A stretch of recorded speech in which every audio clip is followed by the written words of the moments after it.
I still remember the sound of her laughter, soft, slightly slurred, the kind that comes after one too many glasses of red wine.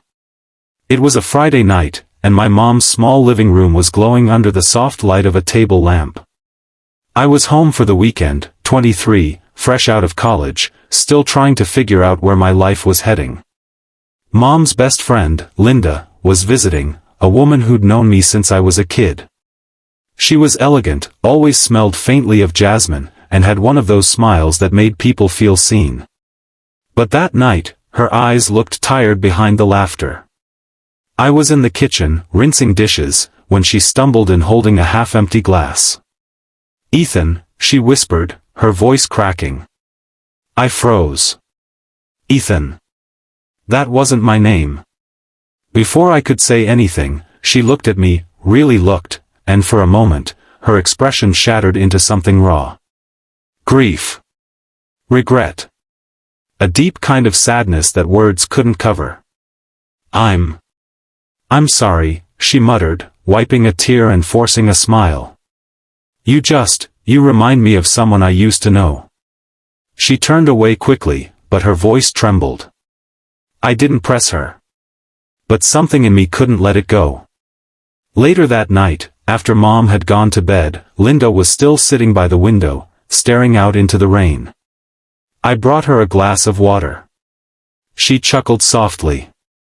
"You're too kind, Alex." "I just thought you might need it," I said. She nodded slowly. Then, almost whispering, she said, "Ethan was my son." The words landed heavy.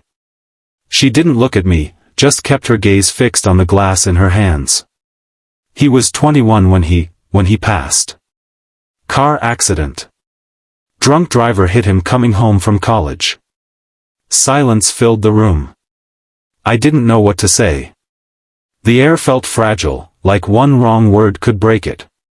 "You have his eyes," she finally said. "The same way of pausing before you speak. The same quiet patience.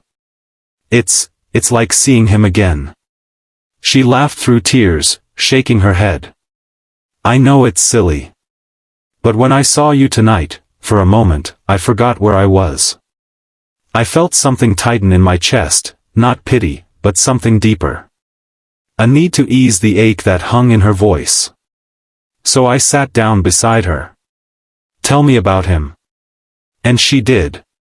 For hours, she talked about Ethan, how he loved fixing old radios, how he'd leave sticky notes on the fridge that said, "Have a good day, Mom." How he'd promised to take her to Paris one day. I just listened. Really listened.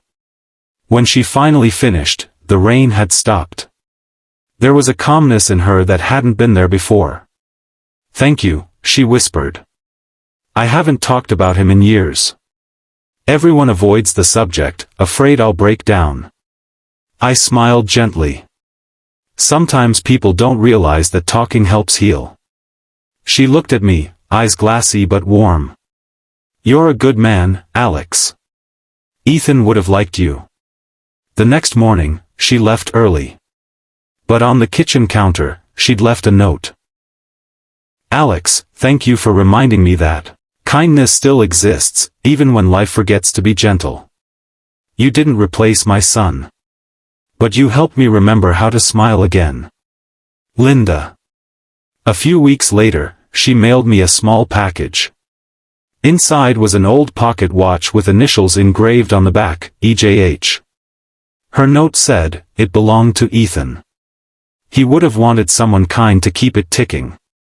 Years have passed since that night. I still have the watch, it sits on my desk, its gentle ticking a reminder of something profound. Sometimes, we meet people not by chance, but because our presence fills the quiet spaces where someone's heart has been hurting for too long. And maybe, just maybe, that's what kindness really is, being there for someone, even when you don't fully understand their pain. Because one small act, one quiet conversation, can make the world a little softer again.